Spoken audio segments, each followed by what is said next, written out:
Capítulo 5. Aos presbíteros que estão entre vós, admoesto eu, que sou também presbítero com eles, e testemunha das aflições de Cristo e participante da glória que se há de revelar. Apacentai o rebanho de Deus que está entre vós, tendo cuidado dele, não por força, mas voluntariamente, nem por torpe ganância, mas de ânimo pronto, nem como tendo domínio sobre a herança de Deus, mas servindo de exemplo ao rebanho. E quando aparecer o sumo pastor, alcançareis a incorruptível coroa da glória. Bom, agora nós vamos ver um comentário então sobre os presbíteros, né? E segundo Pedro, a missão do presbítero é pastorear o rebanho de Deus. E como Pedro faz a apresentação dessa missão? Em primeiro lugar, se dirigindo aos presbíteros das igrejas espalhadas por essa região, e se dirigindo a esses presbíteros, ele não se dirige a eles como se ele fosse um apóstolo na hierarquia acima dos presbíteros, mas ele se dirige aos presbíteros, em primeiro lugar, se identificando com eles. Ou seja, Pedro se identifica com esses presbíteros, sendo Pedro também visto como um presbítero. Então, a maneira como Pedro vai falar da missão que foi dada aos presbíteros da igreja decorre, em primeiro lugar, dessa identificação que Pedro estabelece entre ele e os demais presbíteros. Uma segunda identificação que Pedro estabelece aí é a identificação dele como testemunha dos sofrimentos de Cristo e co-participante da glória que há de ser revelada. Então, essa segunda identificação revela um Pedro que foi testemunha do sofrimento de Cristo. Ele estava ali ao lado, né, de Cristo e viu todo o sofrimento, toda a agonia da cruz. Pedro viu ali na cruz do Calvário, né? Ele estava lá. Almas. E agora saber qual é o trajeto de um presbítero. O trajeto de um presbítero não é outro senão o trajeto do Supremo Pastor. É o trajeto que vai da humilhação à glorificação. Não existe ministério pastoral sem humilhação. Se você quer o ministério pastoral, mas não quer a humilhação, você não quer nem o ministério pastoral e nem a glória que vem do ministério pastoral.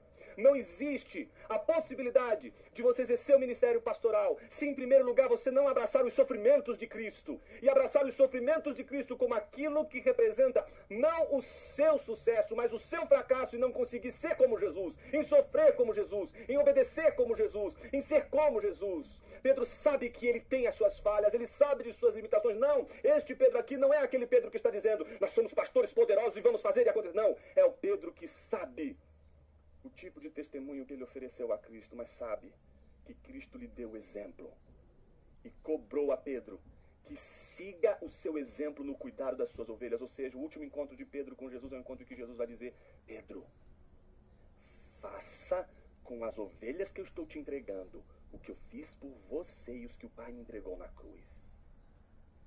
Então ele já abre assim, né? É desse jeito que ele abre a fala dele com os presbíteros.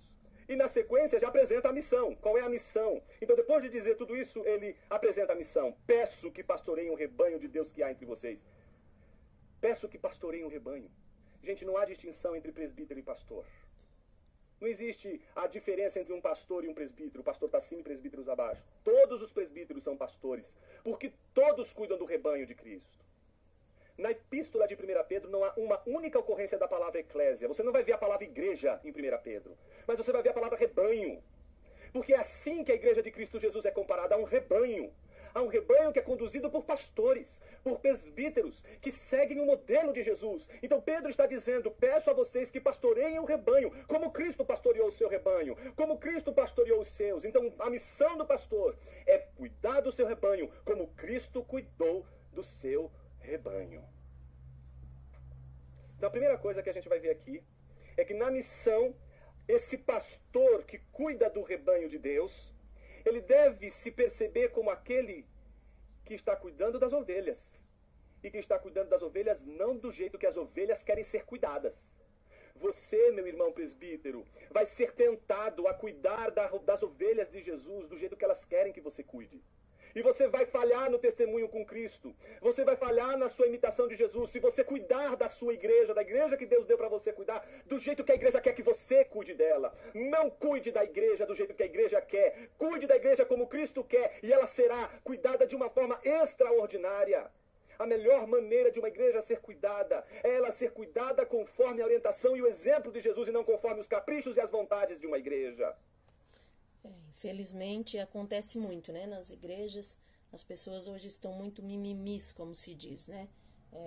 Qualquer coisinha já sai da igreja ou vai para outra igreja, infelizmente é assim, né?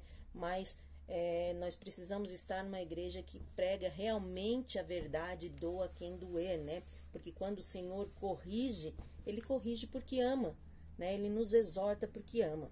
Então, nós devemos estar bem atentos, porque Jesus deixou aí o exemplo, né?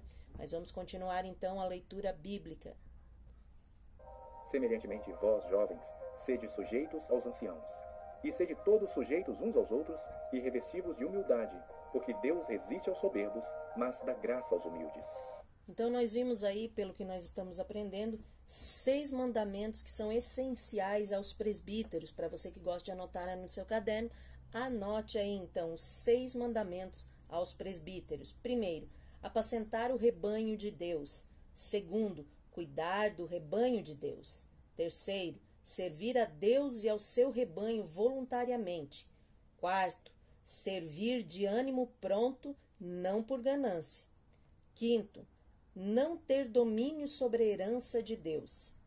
E sexto, servir de exemplo para o rebanho.